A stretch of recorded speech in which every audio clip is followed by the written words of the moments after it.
Salve, amada igreja, que a santa paz do Senhor Jesus. Quero primeiramente agradecer a Deus por essa rica oportunidade. Meu coração está muito grato ao Senhor por estar aqui nesta noite, junto com os irmãos, para falar desse Deus tão maravilhoso. E eu creio que muitos irmãos aqui têm muito a falar do que Deus fez, né? Em suas vidas. Meus queridos irmãos, eu quero que os irmãos abram sua Bíblia no livro de Samuel, 2 Samuel. Aleluia, Jesus. Quero agradecer também ao nosso pastor, a toda a liderança, as minhas líderes do Ciclo de Oração, minhas irmãs, toda a igreja. Aleluia. Glória a Deus. 2 Samuel.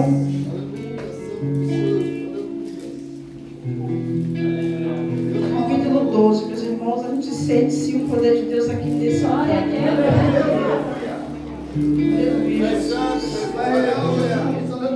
1 Samuel capítulo 12, meus queridos irmãos. Aleluia. Fala, Jesus querido. Aleluia, Deus. O título diz assim, irmãos: Natã, o profeta, repreende Davi. Queridos irmãos, esse homem que a Bíblia diz, e eu creio que a Bíblia fala, creio nesse livro, Deus certificou que Davi era, que ele tinha achado o homem segundo o coração dele. Então, olha que homem, né, que serve de exemplo para nós. 2 Samuel capítulo 12, a partir do versículo 16. Glória. Amém, meus irmãos? Amém. Diz assim a palavra do Senhor. E buscou Davi a Deus pela criança, e jejuou Davi, e entrou e passou a noite prostrado sobre a terra. Podem se sentar, meus irmãos, no decorrer dos versículos, os irmãos vão entender. Essa criança a qual Davi jejuou, meus irmãos, era o filho dele, né? Como os irmãos sabem, essa é uma palavra conhecida. Davi, ele pecou. No capítulo 11, ele comete um adultério e um homicídio, né? Porque ele deseja para si a mulher do seu soldado. E não era qualquer soldado, né? Era Urias, um soldado fiel, um soldado de guerra. E ele, a Bíblia deixa entender que ele também era amigo de Davi. E um homem segundo o coração de Deus fez isso, né? Cometeu esse pecado. Ele ficou com a Batseba e ele matou esse soldado para ficar com essa mulher. E ele fez isso. E o Senhor não se agradou dele. E essa mulher engravidou dele. Só que o Senhor enviou esse profeta, o profeta Natã, para falar para ele que a criança não ia sobreviver, que o Senhor ia recolher essa criança. Mas ainda assim, Davi jejua e ora por essa criança. E o Senhor e os seus servos falam para ele se levantar, né? Porque ele ficou em jejum por ele. E Davi não se levantou. E após, a Bíblia fala que após o 7º dia, a criança veio a falecer. E os seus servos ficou com medo de falar para ele que a criança tinha morrido, porque se a criança ainda viva, ele jejuava, né, e ele orava por essa criança, e sabendo que a criança tinha falecido, como ia ficar o coração do rei deles? Só que diferente do que os servos pensavam, Davi, ele se levantou, ele perguntou para os servos o que tinha acontecido, ele já sabia o que ia acontecer, que Deus tinha usado o profeta para falar que ele ia recolher a criança, mas ainda assim ele ficou clamando ao Senhor. Eu entendo isso, meus irmãos, que nós, como servos de Deus, quando pecamos na presença do Senhor, não devemos nos esconder ou sair da presença. Fazer igual Davi fez, se humilhar perante o Senhor, pedir perdão e continuar na presença dele, porque Davi também podia sair, né? Foi um pecado muito sério, ele podia se justificar diante de Deus, ele não fez isso, ele reconheceu que ele tinha pecado. E ainda assim, ele tendo cometido esse pecado, ele não saiu, ele continuou orando, né? Então, devemos fazer isso quando pecarmos diante de Deus, não falando que a igreja tem que pecar, não é isso, mas não saia da presença de Deus por conta do pecado. Vive com sinceridade com Deus, orando e buscando que Deus perdoe sim os nossos pecados. E aqui, meus queridos irmãos, diferente do que os seus servos pensavam, quando Davi perguntou e eles confirmaram que a criança tinha falecido, Davi ele se levantou no jejum, trocou suas vestes, foi até a casa do Senhor, adorou a Deus, voltou para sua casa e pediu pão e comeu. E eles ficaram espantados com essa reação de Davi, né? Porque a criança, quando estava viva, ele ficou nesse estado. Depois que morreu, ele quis comer, quis se alimentar. Mas, queridos irmãos, essa palavra nos ensina muito, muito mesmo. Hoje é um culto de gratidão a Deus. Eu vou tentar ser o mais breve possível, meus queridos irmãos. No ano de 2018, minha sobrinha de quase 3 aninhos foi acometida de uma enfermidade.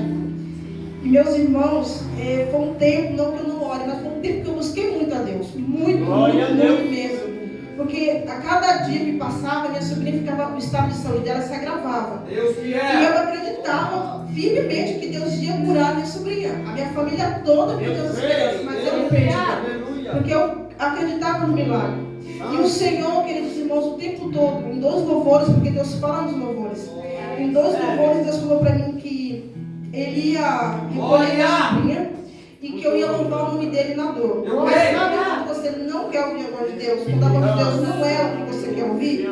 E eu fingia que não era comigo, a minha razão falava assim, não, isso é coisa da minha cabeça, eu estou confundindo as coisas, eu estou num momento muito sensível da minha vida e eu estou imaginando coisas, né? Isso não, Deus não está falando comigo.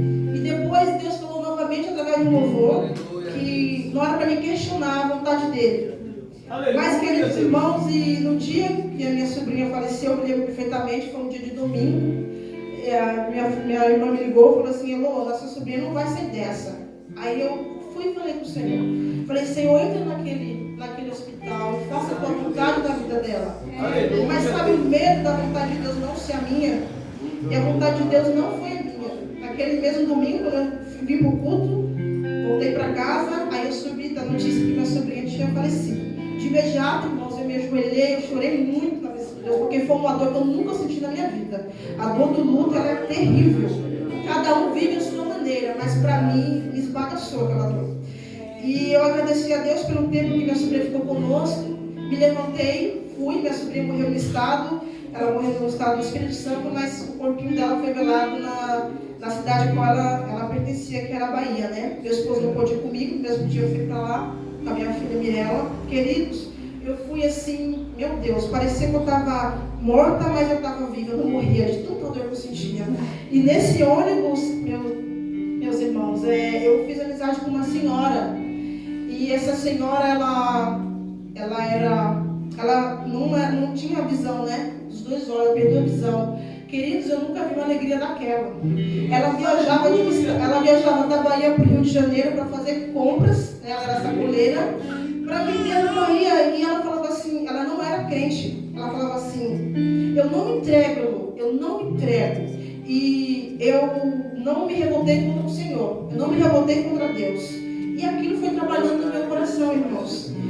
E, meus queridos irmãos, hoje é um culto de gratidão a Deus. Aleluia! Eu sou grata a Deus por tudo que Ele fez por mim. Só que por um pequeno tempo, meu coração ficou assim, meio que... Como posso falar para vocês? A minha fé, ela não diminuiu. Pelo contrário. Eu sou crente da existência do Senhor. Mesmo Ele não tendo feito o que eu queria. Mas, irmãos, e no segundo dia, teve o sepultamento da minha sobrinha. No segundo dia eu falei, Senhor, essa dor só o Senhor pode me dar consolo. Meus queridos, não adianta a gente correr para qualquer estado. Tem dores que só o Senhor para curar, só estando aqui na casa dele. Aqui ele vai dar o consolo e a cura. E eu falei, Senhor, eu preciso ir para a tua casa, eu preciso te ouvir, porque eu estou muito triste. E eu não quero oportunidade, eu quero que ninguém nem me chegue, só quero te ouvir. Entrei numa igreja grande, irmãos, e sentei no último banco, justamente para me ser visível ali. Nem a Bíblia eu levei, só que a irmã do Ciclo de Oração, uma das líderes dessa igreja, me deu oportunidade, irmãos. E na hora que eu peguei o microfone, eu não neguei também a oportunidade. Fui lá e falei pequenas coisas e louvou o Senhor com o coração doído, como Ele disse que eu ia louvar o nome dele na boca. E, queridos, eu falei assim para o Senhor, vim para minha casa e eu chorava todo dia eu chorava. O meu esposo falava assim para mim, Rose, você precisa se recompor. Eu falava, eu não consigo, dói demais. E aí, meus irmãos, eu falei, Senhor, por que o Senhor não curou a minha sobrinha? O Senhor podia, o Senhor pode fazer isso. E por um momento meu coração ficou ingrato contra Deus, Porque a ingratidão é você não reconhecer, né? Você não reconhecer o que uma pessoa já fez por ti. Por um pequeno tempo, meu coração se revoltou contra o Senhor. Porque a gente, quando vê alguém que a gente ama morto, dá uma raiva da morte tão grande. Só que a gente tem que ter na nossa mente, no nosso coração, meus irmãos, que Deus preparou um lugar para todos nós. A morte não é o fim. Existe um lugar preparado para nós. Quando nós saímos deste mundo, fechamos os olhos, vamos ter com o nosso Deus. E eu comecei a me lembrar da palavra, irmãos, e Deus diz que o reino do céu pertence às criancinhas. Isso me ainda muito pequenininha, né? Então, com o passar do tempo, eu fui ficando muito triste. E eu falei assim para o Senhor: Senhor, eu nunca mais vou ser igual. Eu falava para Deus: nunca mais eu vou ter o mesmo sorriso, nunca mais essa alegria que eu tinha vai estar no meu coração. Era uma certeza que eu tinha, pelo sentimento ali, pelaquela dor que eu sentia. Mas eu comecei a me lembrar do Espírito Santo de Deus que habita no meu coração. Irmãos, quando eu me encontrei naquele estado, né, de luto, eu consegui sentir a dor de pessoas que sofrem de depressão, irmãos. Porque as pessoas que sofrem de depressão descrevem que eles não veem razão, né? Na vida perde o sentido. Por um pequeno tempo eu me vi assim. E eu falei: meu Senhor, tira essas pessoas desse lugar que elas estão, né? Essas pessoas que sofrem de depressão. Eu comecei a orar também por essas pessoas, a apresentar a Deus. Queridos, e um culto, creio que é falado aqui. Não duvide, não olhe para o pregador, não olhe para mim. Porque eu não tenho o dom de pregar, sabe, meus queridos? Mas eu falo o que o Senhor me confia no meu coração para falar para vocês. Confia no que é pregado aqui. E em um dos pontos Deus falou assim que ia restaurar a minha alegria. E eu peguei a palavra e pus no meu coração. Queridos, o Senhor foi restaurando a minha alegria. Eu voltei a sorrir de novo como eu sorria, ainda um sorriso mais fortalecido. Eu voltei a ter aquela alegria no meu coração.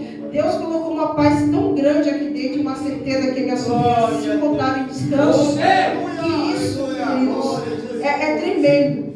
Então, meus irmãos, e tem muitas pessoas que servem a Deus com ingratidão. Pessoas que não reconhecem por algo que você pediu para o Senhor, Ele não fez ainda.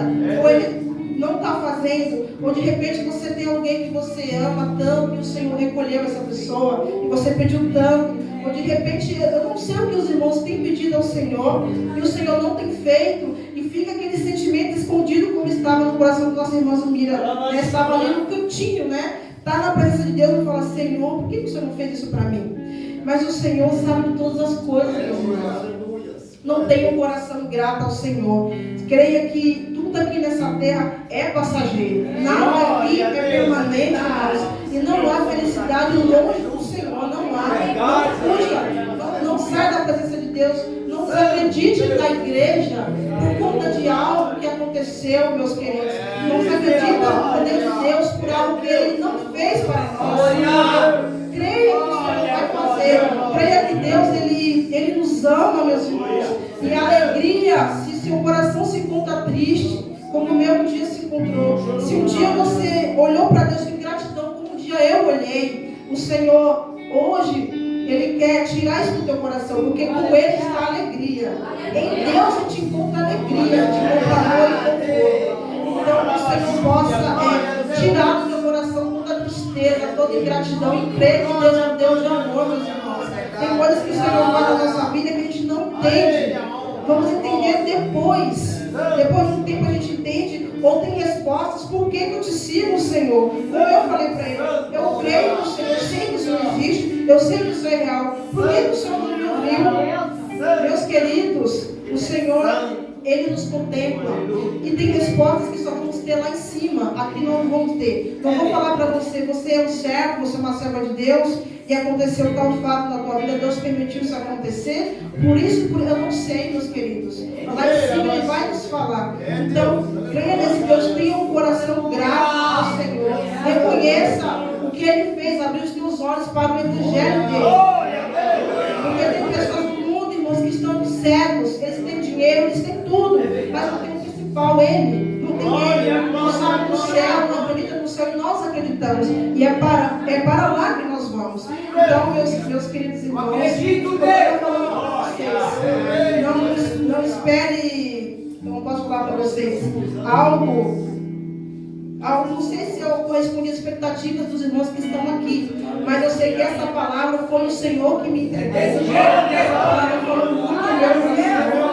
E eu espero que ela faça, que o Espírito Santo trabalhe no coração de vocês. Que vocês tenham gratidão a Deus. E uma coisa que essa irmã, que essa senhora falou para mim, nesse ônibus que marcou a minha vida, ela falou assim para mim: ô Luísa, sabe qual que é o meu maior sonho, meu maior desejo? Eu falei: não sei. É ver o rosto dos meus filhos. Faz tanto tempo, Luísa, que eu não vejo o rosto dos meus filhos. Eu queria tanto ver o rosto deles. Meus irmãos, coisa que a gente não dá valor, né? A gente vê o nosso filho, o nosso esposo, a gente vê as maravilhas que Deus fez e às vezes não agradece a Deus por isso. Uma pessoa que não conhece o Evangelho, o sonho dela é ver o rosto dos filhos. Ela foi com saudade, queria ver eles. E ainda assim, ela conseguia acreditar em Deus. Então, creia nesse Deus maravilhoso e valorize a visão, valorize a sua independência de vir sem precisar de ninguém, valorize isso, que isso é muito precioso. Amém, meus irmãos? Que o Senhor venha encher as suas vidas de alegria e seja grato a esse Deus poderoso e maravilhoso. Amém? Eu vou encerrar por aqui, porque se eu passar daqui, já não vai ser mais do Senhor, vai ser de mim, né? E de mim não vai sair nada que venha fazer feito na vida dos irmãos. Eu agradeço a minha rica oportunidade. Os irmãos fiquem de pé em nome de Jesus.